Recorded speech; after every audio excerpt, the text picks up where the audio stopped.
¿cómo están? Bienvenidos a un programa más de Itinerante el Show. Mi nombre es Débora Farjilla, este es el programa número 41. Y el día de hoy tenemos a alguien súper joven, muy emprendedor. Él es químico en alimentos por la Facultad de Química de la UNAM, además de ser maestro cervecero.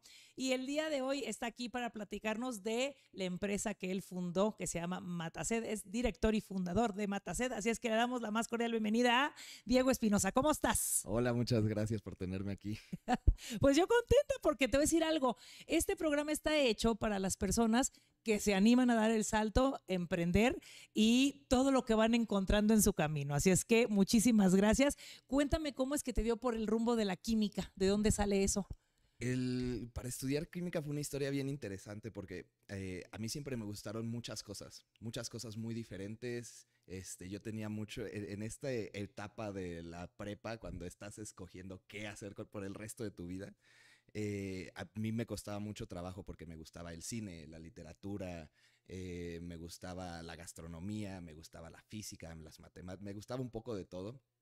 No sabía qué hacer con mi vida y tenía esta idea, sí, la sigo teniendo, que el verdadero conocimiento no se encontraba en un área o en otra, en una carrera u otra, sino justo en la división entre los diferentes conocimientos que como humanos hemos creado un poco.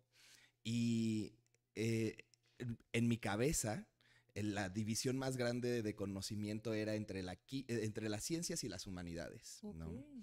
Entonces empiezo a buscar algo que logre difuminar un poco ese límite, esa barrera entre las ciencias y las humanidades.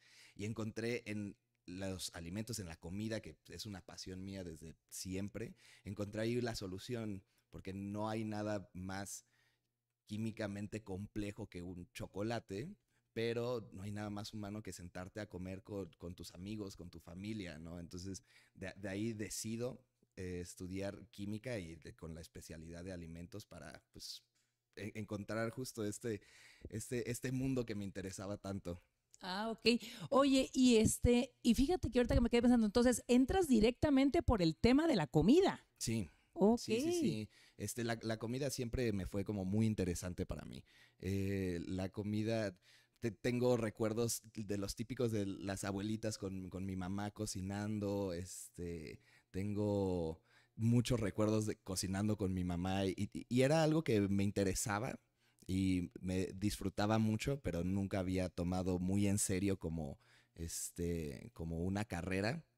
Eh, pero cuando veo esta posibilidad de llegarle desde un ángulo científico a la comida, pues ahí terminé. Ay, oye, qué bien. Estás como estas películas italianas que ves el niño abajo de la mesa mientras la abuelita hacía ñoquis. Tú un, un- igual. un poco así. Todo empezó porque cuando había pasteles, alguien quería chupar todas las cucharas y todo. Ese era yo, en Ese eres tú. realidad. Oye, qué bien. Pues mira, vamos a empezar, más bien, yo voy a empezar a hacerte un drink que hice tomando en cuenta lo que me habías compartido de todo lo del emprendimiento. En lo que yo lo voy preparando, tú cuéntame cómo es que, porque sé que trabajaste para un corporativo grande, entonces, ¿cómo es que cambias la industria por un emprendimiento propio en lo que yo empiezo a preparar tu bebida? Sí, todavía no terminaba la carrera, de hecho, cuando entro a uno de estos grandes conglomerados de cerveza. Y me funcionó mucho, aprendí muchísimo. A final de cuentas, toda la parte de ingeniería, yo no conocía la carrera de química de alimentos, es una licenciatura. Me faltaban algunas habilidades más de ingeniería, me ayudó muchísimo. Era muy interesante, es muy interesante trabajar con ollas que miden 2 pisos de altura, ¿no? Muy emocionante, es un paso muy acelerado, pero cuando todavía estoy trabajando ahí, un amigo de mi hermana, de hecho, es el que me contacta y me empieza a contar de su experiencia en la pandemia, de cómo en la pandemia, él es contador, pero en la pandemia él renunció, estaba un poco harto de su vida también en una firma enorme de contadores y él decide que en la pandemia renunciar y empieza a hacer cerveza en su casa. Y le gusta el proceso y empieza a tener un poco esta idea de hacer algo él solo, pero pues es contador, necesitaba a alguien que, que lo ayudara un poco en la parte más técnica. Y es cuando me empieza a contactar y empezamos a pensar en qué podría ser un futuro proyecto en el que combinara un poco y cumpliera nuestros objetivos que queríamos, porque no queríamos nada más ser una cervecería, una microcervecería más, queríamos generar una comunidad, más que nada queríamos tener esa misma experiencia otra vez de cuando te sientas con un amigo, echarte una cerveza, transformar eso en una comunidad y poderlo expresar a través de nuestro emprendimiento, ¿no? Órale, o sea, conseguiste tu mecenas. Lo que todos queremos, muchachos, un mecenas. Más o menos, más o menos. Los dos fuimos nuestros propios meses. Más bien, Okay. conseguí quien me dice sí a casi todo. Ok, es que eso es que también luego en el emprendimiento es bastante Sí. complicado. Oye, pues muchas felicidades por eso. Vamos a brindar. Vamos a ver. Gracias. Salud. Salud. Muchachos, buenos días. Y ahorita tú me dirás a qué te sabe qué es y si te gusta bien y si no, no importa. No, sí, está buenísimo. Sí, te voy a contar qué inspiró esta bebida.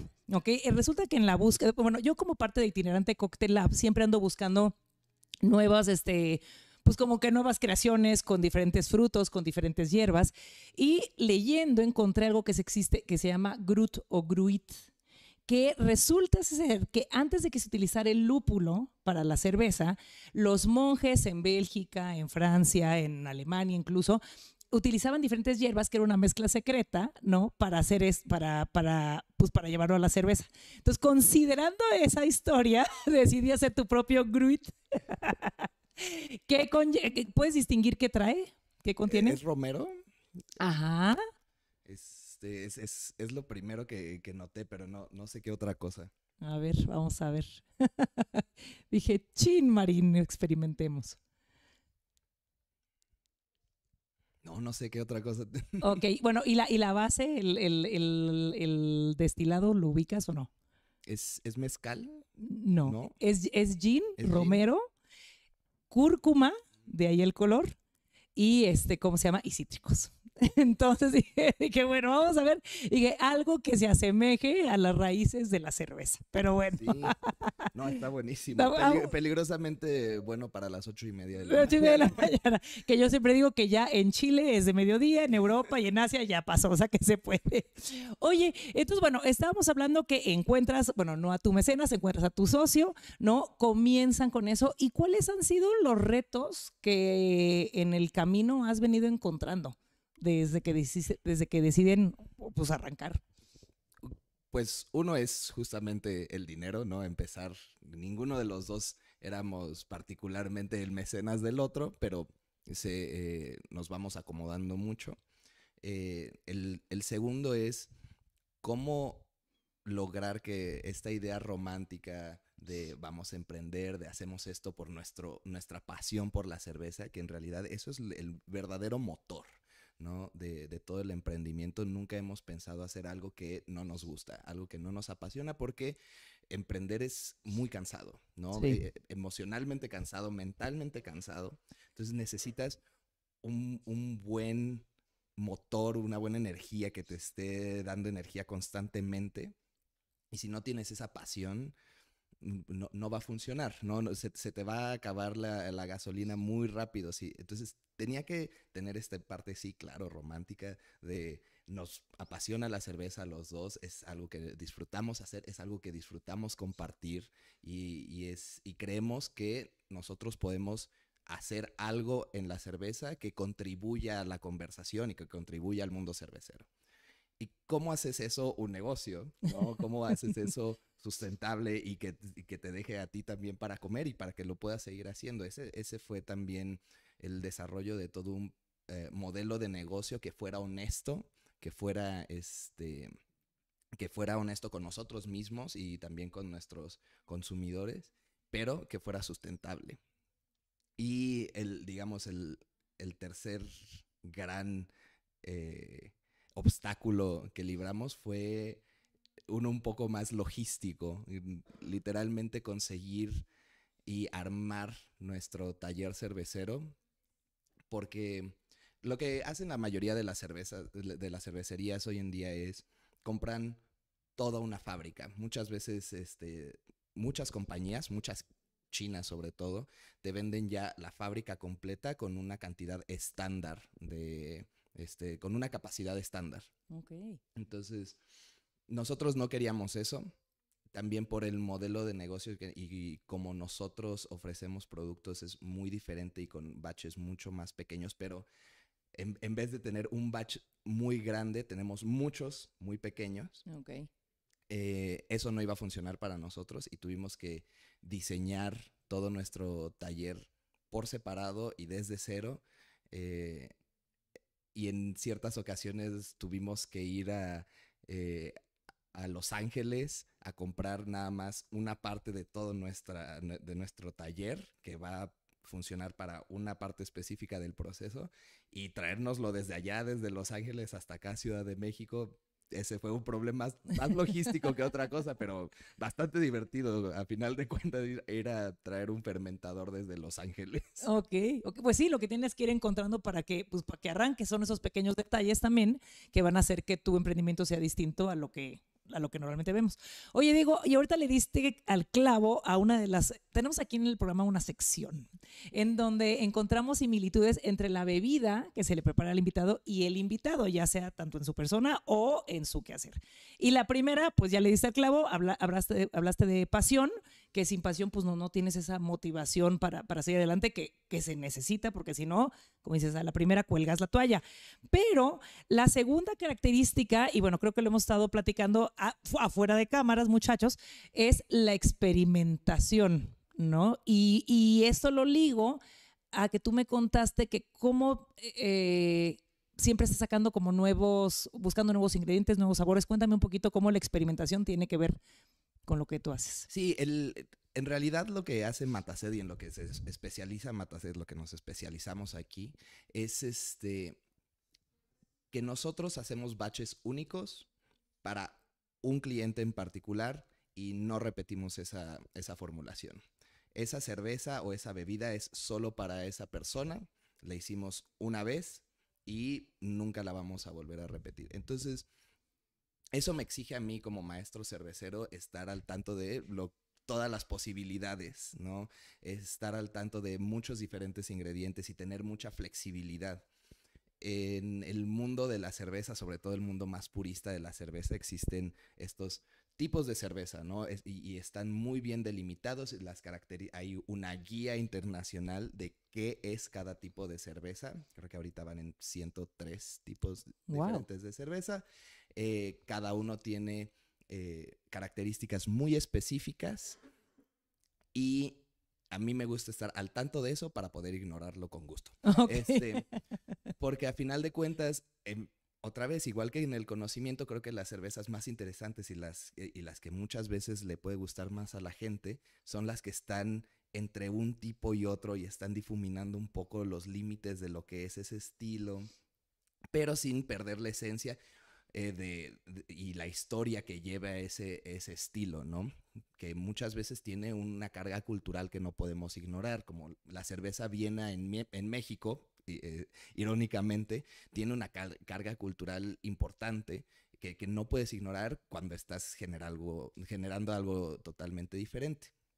Entonces, lo que yo tengo que hacer por mi parte como maestro cervecero es estar experimentando constantemente para que cuando alguien se acerque a mí a pedirme un tipo de cerveza que yo nunca había esperado o escuchado o que quiere lograr una emoción diferente, una expectativa diferente, un entorno diferente una experiencia diferente con esa cerveza, yo saber cómo lograrlo. Yo tengo que tener todas las herramientas para saber lograr un objetivo que el cliente tiene en su cabeza, ¿no? Oye, es que me llama muchísimo la atención porque eres como un sastre por hacer el traje a la medida de la persona. También eres como un mago porque finalmente estás con, con la química. Entonces es súper enriquecedor. Y esto me lleva al tercer punto, que ya lo mencionaste, dijiste, yo quería hacer un emprendimiento honesto. La tercera característica que me arroja mi asistente personal, o sea, el ChatGPT y yo, es la integridad, ¿no? ¿De qué manera la integridad juega un papel, pues sí, fundamental en lo que haces día con día? Sí, también lo platicábamos en algún momento, una parte importante de cuando estás generando un producto, cuando estás haciendo tu emprendimiento, es la historia que hay detrás de ello, ¿no? Es una historia que tiene que mover, no solo a ti, tiene que mover a la gente que va a ser tu socia y la gente que te va a comprar, la gente que te va a permitir ser un negocio. Y claro que tiene que ser una historia poderosa, pero no por eso tienes que ser hipócrita o mentir al respecto. Es importante esta integridad que mencionas en cualquier emprendimiento, en cualquier historia, que se puede y se tiene que ser poderosa y honesta, ¿no? Es algo que en lo que de verdad quieres creer. No, por ejemplo, en algún momento estábamos considerando la posibilidad y revisando muchas de cómo se mueve el mercado, de lo que hace el mercado, vimos que en Estados Unidos sacaron una cerveza sin alcohol que te empeda. ¿De cómo? ¿Efecto placebo? Y entonces lo que ellos juraban era que los antioxidantes que ponían en su cerveza eran los que te daban como sensación de happy, buzz, ¿no? Y pues yo como químico lo vi en 5 segundos, dije, esto no tiene ni pies ni cabeza, estos te están vendiendo un efecto placebo y es simple y sencillamente deshonesto, ¿no? No, no queremos, eso es justamente lo que queremos evitar, no queremos venderte algo que no es, y también ser honestos con nosotros mismos, ¿no? ¿Cómo podríamos hacer eso con nosotros mismos? Decirnos esas mentiras, ¿no? Sí. Oye, pero final de cuentas, y bueno, y es también decidir, hablábamos hace rato, de a quién vamos dirigidos, ¿no? Finalmente hay muchísimos nichos de mercado, saber a quién le vendemos, pero esto me lleva a la siguiente pregunta. Sí, en un sentido, muchas veces decimos, queremos vender a las masas porque pues entre más gente lo consuma, más nos conocen y bueno, mejor negocio para todos, ¿no? Pero muchas veces pues lo más íntegro o lo más honesto no es lo que vende, ¿no? Y en algún momento has tenido que sacrificar un cliente por no, o sea, una cosa es, ok, te complazco porque eres mi cliente, o sea, está bien, pero ¿te ha tocado en algún momento alguna línea muy delgada donde dices, prefiero no venderte que tener algo que va en contra mío? ¿O no te ha tocado? A mí no me ha tocado. He lidiado con ello de otras formas, supongo, porque sí ha llegado ese punto, ¿no? Digamos, en el primer draft, en los inicios de Mataset, nuestro core era, esto es cerveza y nada más. No queremos nada fancy, no te estamos tratando de vender la cerveza que como es artesanal, es especial porque tiene este ingrediente del que nunca habías escuchado y nada más porque nunca habías escuchado de él, ya vale 6 veces más. Sí. Eso tampoco queríamos hacer buena cerveza y ya. Y entonces teníamos una línea muy clara, teníamos una cerveza clara, una cerveza morena, una cerveza oscura y ya. Y vamos a nuestra primera expo cerveza con esas 3 cervezas y esos 2 meses anteriores resulta ser que por casualidad, obra y gracia del destino, yo había estado experimentando y tenía un batch bastante grande de una cerveza con té oolong. Ok. Y dije, bueno, pues si ya vamos a ir a vender, pues alguien se tiene que tomar esta cerveza con la que estaba experimentando, hay que llevarla. La llevamos y esta parte honesta en la que no queremos ser pretenciosos solo por poner un ingrediente, resulta ser que en este ambiente de la Expo Cerveza no pegaba mucho. La gente a lo que va a la Expo Cerveza es a buscar cosas diferentes que nunca habían visto en su vida, ¿no? Entonces la cerveza de Teulon se acabó al segundo día y era de la que más llevábamos, y las otras terminamos hasta el tercer día batallando por vender esas, ¿no? Entonces, más que sacrificar esa honestidad, es encontrar cómo podemos seguir haciendo lo nuestro, pero aceptando que nosotros no nos vamos a tomar la cerveza, que nosotros no somos nuestros clientes, que nosotros trabajamos para alguien más, que es nuestro deber cumplir la imaginación, lo que los otros quieren, a lo que los otros quieren llegar y las expectativas que los demás tienen. Sí. Oye, qué interesante. Y fíjate, yo te hubiera dicho, el Teulon, qué rico, y a lo mejor hubiera dicho, por diferente no se vendió, y qué padre que en ese nicho al que fuiste, ay, tendría yo que ir, aunque ¿aceptan coctelería en Expo Cerveza? Creo que sí. Ay, pues voy a aplicar porque ahí sí podría entrar. Que de hecho, te decía, o sea, empezó siendo un experimento. Ajá. Como decías, a final de cuentas la cerveza no solo empezó con lúpulo. El lúpulo en Bavaria empezó a ser muy popular y ahora en nuestra mente es la única, ¿no? Pero muchas veces fue puntas de pino, de las agujas del pino. Okay. Muchas veces fueron diferentes plantas que el principal objetivo es que tuvieran un poder antiséptico, que protegieran un poco a la levadura de otros microorganismos que la fueran a echar a perder, ¿no? Entonces, pensando un poco esto, me fui a los tés verdes, a los tés negros, vi cuál tenía una propiedad un poco más herbal que se pareciera al lúpulo. Me decidí por el Teulon y terminó funcionando muy bien. Es una de las cervezas más ricas que hemos hecho hasta ahorita. Y algo muy interesante que descubrimos en ese proceso fue que, dependiendo de la cantidad de Teulon que le agregamos, pasa por un momento muy finito en el que sabe a maracuyá y después vuelve a saber a Teulon. Wow. Entonces, si le das justo ese clavo, parece que le echaste maracuyá. Y no llevaba. Oye, digo, ¿qué crees? Que nos quedan literalmente menos de 2 minutos para acabar el programa. Se me ha ido rapidísimo. Pero antes de terminar, sí me gustaría nada más saber de manera muy breve hacia dónde va Matacet. Sé que no estás centrado solamente en cerveza, sé que estás abierto a algo más, pero cuéntame tus planes. Ahorita ya este año vamos a hacernos un poco más grandes, vamos a producir más y estamos expandiéndonos de cerveza a todo lo que mate la sed. Ese es el objetivo de Matacet. Venimos a matar la sed. Y empezamos a hacer, por ejemplo, vinos fortificados de naranja. Wow.